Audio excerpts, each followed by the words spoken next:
This is Scott Becker with the Becker Private Equity Business Podcast. Thrilled today to be joined by Holly Buckley. Holly's the chair of the McGuireWoods Healthcare Department. She works at the intersection of healthcare and private equity, and also thinks and talks regularly about business and business leadership subjects.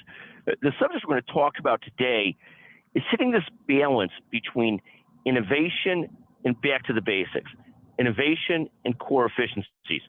Holly, take a moment and talk about what you're seeing as companies try and balance this out in a more challenging economy than we've had the last few years, or a different economy. I shouldn't say, so it's quite challenging under COVID, but it's different today with higher interest rates and everything else.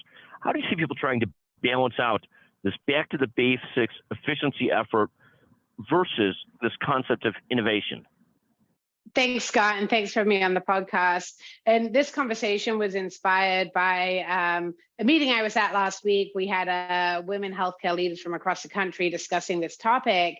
And the conversation was just fascinating as we talked about whether or not the macroeconomic forces, as well as the specific healthcare dynamics that are really prevalent in the market today, are kind of stunting innovation, or whether these kind of macro forces are actually spurring innovation. And the conversation was just fascinating.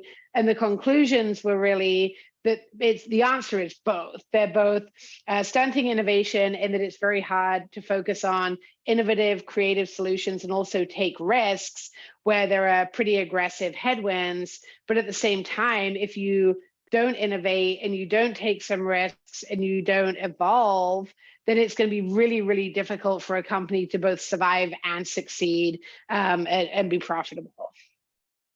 I mean, really, you come back to this concept is efficiency and operational improvement are so important, but they are tied to constant innovation. And you see this in every business. If you're falling behind on sort of digital innovation, how you deal with things digitally, sooner or later you end up with incredible staffing problems, incredible cost, and you're not keeping up.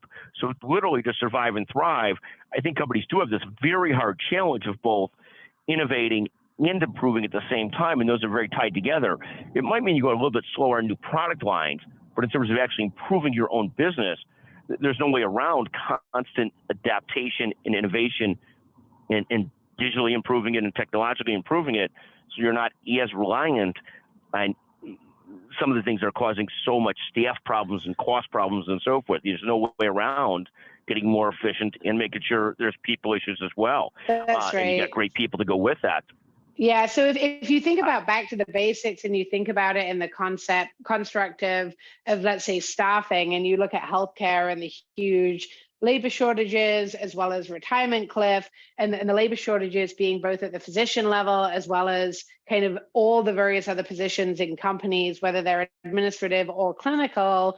And then you say, well, we've got to get back to the basics. That doesn't mean not focusing on people or solutions.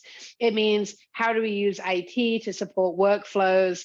How do we have people operating at the top of their capabilities and the top of their licenses for clinicians?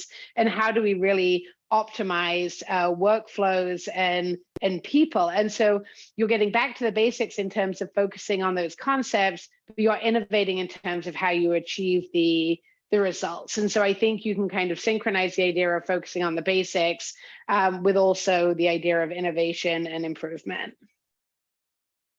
Holly, thank you so much. It's always great to get a chance to visit with you, always insightful. Again, Holly Buckley, the chair of the McGuireWoods Healthcare Practice, brilliant leader. Thank you for joining us.